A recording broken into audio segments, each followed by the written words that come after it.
Well, let's start off the key players to watch for each team on offense. So, Bo, who are the guys we need to look out for on offense for September 27th? From Georgia, Mm-hmm. I would say the two biggest guys that Georgia. I mean, we haven't seen them suit up for Georgia yet, but they have the potential to change the entire team. Are Zachariah Branch and Noah Thomas, the two transfer receivers they got out of the portal. And I say that because not just because they're expected to be good players who are main contributors for them, but also just because Georgia had probably of any, I'd say any team that was like seriously gunning for a national title last year. I think Georgia had the worst receiving core of any of them.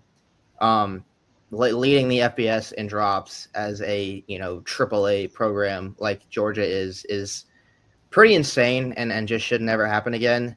And they really went all out to address that in the portal. So you have Noah Thomas is 6'3", great contested catch guy, laying him and receiving. He's him and the return of Colby Young are kind of expected to hold down that X spot for Georgia. And then Zachariah Branch is a speedster.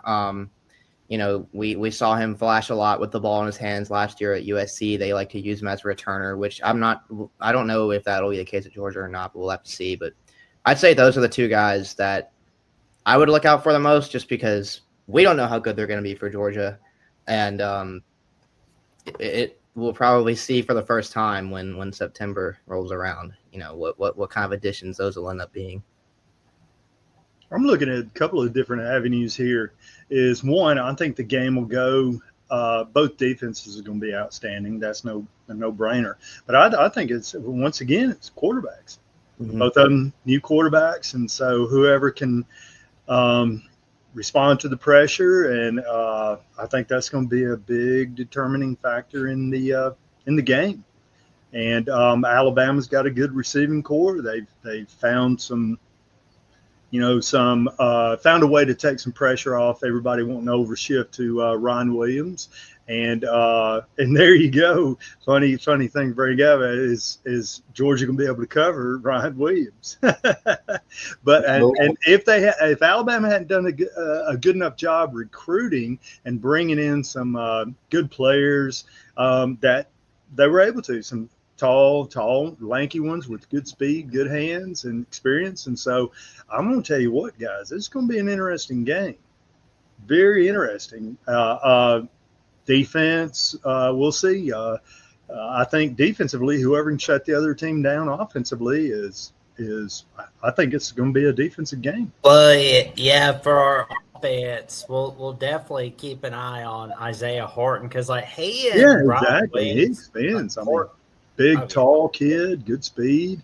I mean, Alabama's got they did a good job with the portal, and it'll be interesting, but we'll see. And Georgia's got a good defense. Alabama in the secondary. So I mean, they've loaded. They're loaded. I've been talking about it so it's going to be great. And I noticed Georgia had a lot of first teamer defensive guys on first team All SEC predictions, that kind of stuff. So it's going to be good. Oh man, it's gonna be fun. Whoever can focus.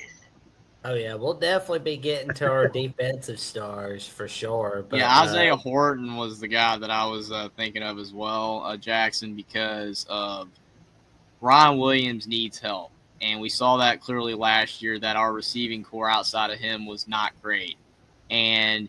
As you mentioned, Bo, Georgia's offense, the receiving core was very weak last year. And this year, bringing those guys in is definitely going to help them. Well, bringing in Horton and the return of Bernard, those two guys have to be quality. That's a great matchup. Players this season.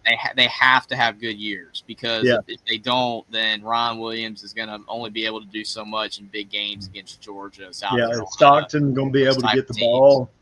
Stockton going to be able to get the ball to these guys, and then on the flip side, is Simpson going to be able to get the ball? I mean, it's going to be interesting. Offensive line and defense. It's going to be a great matchup.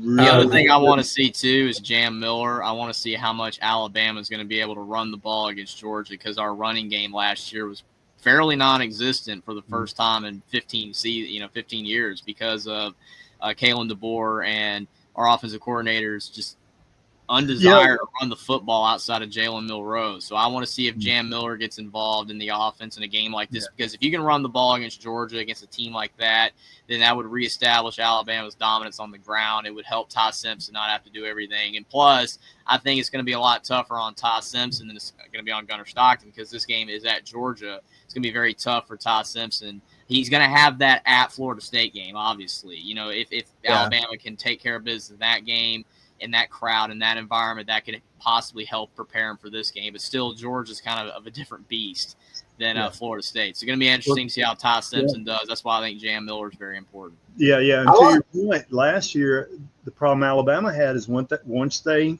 had the lead or whatever, they weren't, ball control, run the ball, run the clock, and that kind of stuff. Weren't able to do it. And next thing you know, here they come. So I agree. To your point, I agree. Definitely.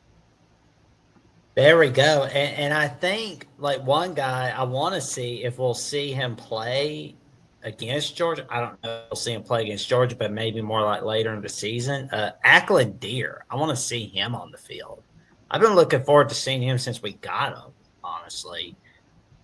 Because, like, when we think of top-notch running games in all college football, well, running back there's 3 schools, Alabama, Georgia, and Wisconsin.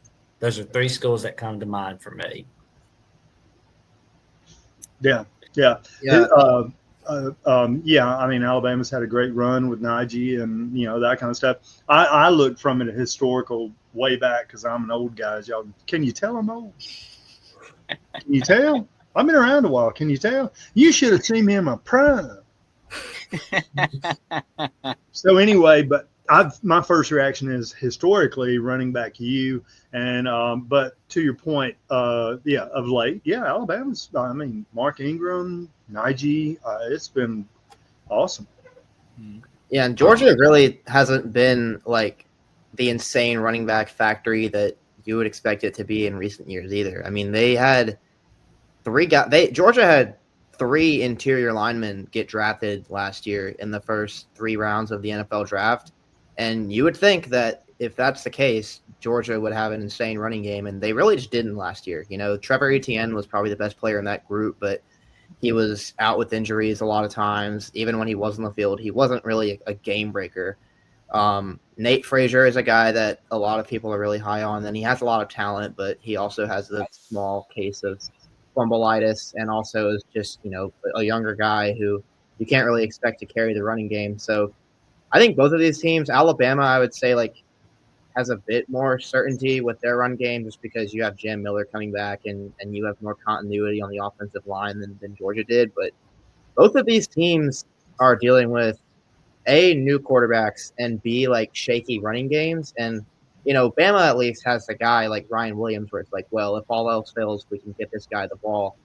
Georgia, I feel like, is really, in a lot of ways, having to figure out its entire offense. Because there's a lot. I mean, the main contributors from last year didn't really contribute that much, and the ones who did are moving on. So this is going to be a completely new offense for Georgia, really. And it's like me and Jackson have said, it looked like the worst Georgia year for Kirby Smart since his first season there. It was a rough season for Georgia. Like, as bad as Alabama was last year and missing the playoffs, I think Georgia, the reason that they kind of got forgotten about with how the struggles that they had was because they made the playoffs. That's the only reason it kind of just – no one really talked about it. But you look at that Georgia team, that was very close to an 8-5 team. Mm-hmm. So I'm very intrigued to see how much – Georgia can possibly improve with the additions they made if Kirby Smart can kind of turn the tide. Just the same with DeBoer at Alabama. Maybe they'll have a better year this year because Georgia really struggled a lot last year. I mean, they had a lot of problems because, like you said, the main contributors weren't even that great. And, a lot of the position groups that they're normally strong at, they were not strong at. Defense was still good, but the offense had major issues. I was actually shocked to see how poor Georgia was compared to what they usually are because they've been so dominant. Like, I felt like when Saban left, Georgia was going to take over the SEC, and then this past season was a major step back. So I feel like this is a really important year for Georgia to kind of reclaim that, take it back from, Texas or whatever you want to, other team in the SEC. Georgia doesn't need to take back the SEC from a team they beat twice last year. That's fair. I like that. That's the one thing that like Matt and I on our show we always kind of poke fun at ourselves for is like you don't want to cry over spoiled milk too much as a Georgia fan because we spend so much time on the show being like the team was so bad last year. You know, they couldn't run the ball, they couldn't catch the ball. The DBs had so many mishaps, but like at the end of the day, they won the SEC. Like, and I guess Yeah, that's you're reminding me of y'all are it's- reminding me of those years with Alabama and Saban, you know, and they're having it. Oh, they lost to so and so, and oh, it's the end of the world, and all that kind of stuff. You know, everybody wanted to talk that chatter and stuff. When deep down, everything's fine. You know, I think the way I look at it is that the way both Bama's and Georgia seasons kind of went, they were very similar if you think about it, because we won our big game.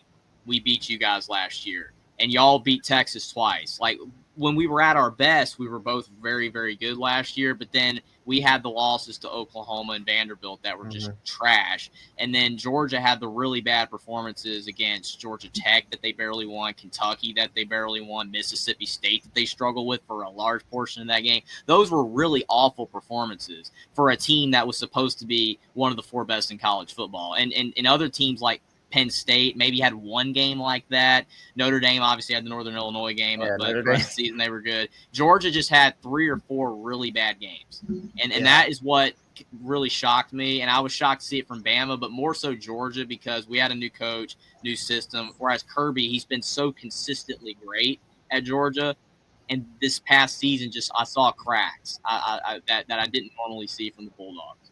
Yeah, it was weird because sorry, Jai, I'll let you go over this. But like the weird thing about Georgia struggling last year was like there were things that did dog them the whole year. Like the drop passes, they never really got over that. But you know, you mentioned, you know, them having a bad performance against Kentucky. That was because they couldn't tackle it all. They were just the first attempt, the guy was hitting the ground every time. Mississippi State, they had 2-3 coverage busts in that game that were terrible. Then you had that stretch where Carson Beck throws 12 interceptions in 5 games. Then you have stretches where they can't run the ball at all. And it's like it was like whack-a-mole with different, you know, just things that make you want to pull your hair out. Like every week it's a different. It'd be one thing if and to an extent there was to an extent there were like 1-2 things that they did just bother them the whole year, as every team that's not perfect has. But like the thing that really was last year, like defined last year for me, is like every week there was just something else that they sucked at, except for when they played Texas. Well, let me ask you this, Bo. Alabama, what do you think Alabama's biggest problem, weakness every week seemed to be? Do you think it was like Georgia, the whack-a-mole, or? I think, well, and I hate to say this because I really do like Milroe, but I think the Alabama's lowest moments came with some really bad Milroe games. And I hate to interrupt you, and I'm going to point to the finger because that's exactly what we have talked about. And Milroe's problem started with the offensive line. Mm-hmm. That offensive line last year was terrible. The play calling too was not it was terrible. I mean, that guy never got his feet set. Yeah. He was constantly under pressure. And it was continuous. I mean, that was Alabama's biggest weakness. That offensive line was awful. Yeah, and I mean, you can see it affect. Like Milroe already had pretty shoddy footwork to begin with, but I think once the struggles with the offensive line became apparent, he was just so paranoid, refused to ever stand in the pocket. You know, he's an insane athlete, and I have I get why he wants to scramble out and make plays and improvise at times, but like there were so many times where I think it was just completely throwing the timing of the play off. And as athletic as he is, he doesn't have the insane out of structure creation ability that somebody like a Caleb Williams has, or like even like a Bo Nix had at Auburn and Oregon. Like, so that's where I kind of think things fell short. And, you know, there were other things too, you know, like allowing. Well, it was Alabama. Like, bottom line was that offensive line. That left tackle was the blind side. Nick Saban had a crazy way of being able to make, with the offense and the offensive coordinator, a quarterback that was not great be elite. You know what I'm saying? Like Jalen Milroe was very, very good with the last year Nick Saban. Like, besides the Texas game, he almost got in the Heisman conversation by the end of the season. Mac Jones, look at his NFL career. Mac Jones, I know, great receiver, but incredible in college.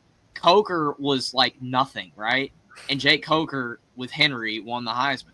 Yeah, Henry won the Heisman, and Coker took him all the way to the championship game and won, right? So it's like Coker was very good, and he did nothing in the NFL. Blake Sims was very good, did nothing after that. I'm just saying I feel like DeBoer kind of needs an actually good quarterback to win. You know what I'm saying? Like, I'm not saying Milroe wasn't good, but Milroe has problems that Saban and the OC were able to mask.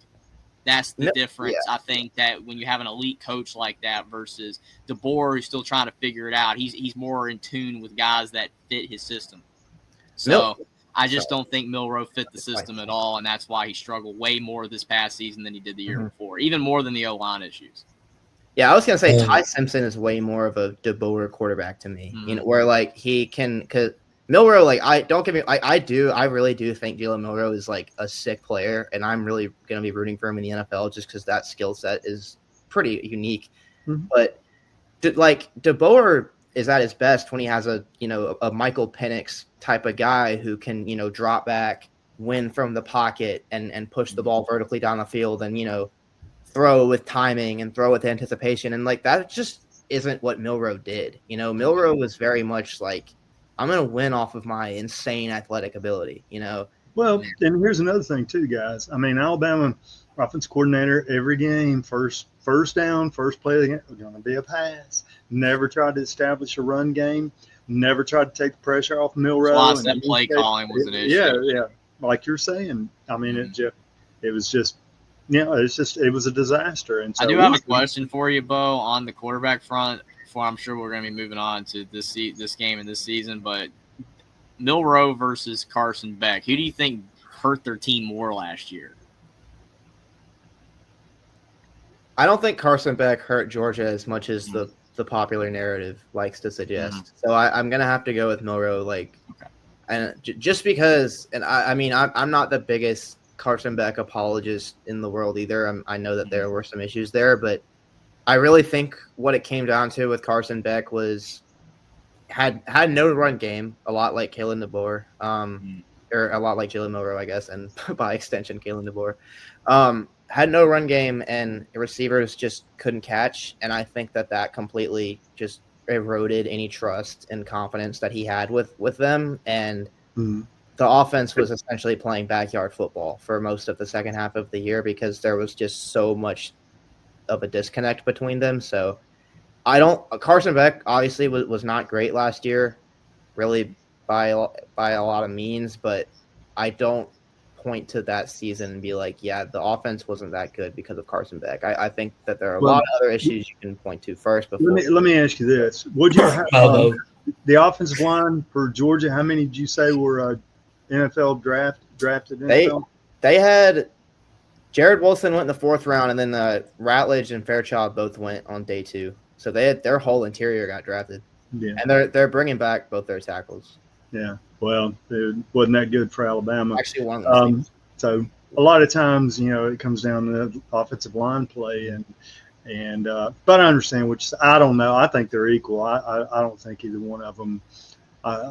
I think they were in different realms. I mean, because Beck is a passer and Milroe's a runner, but in the grand scheme of it, I think is equally.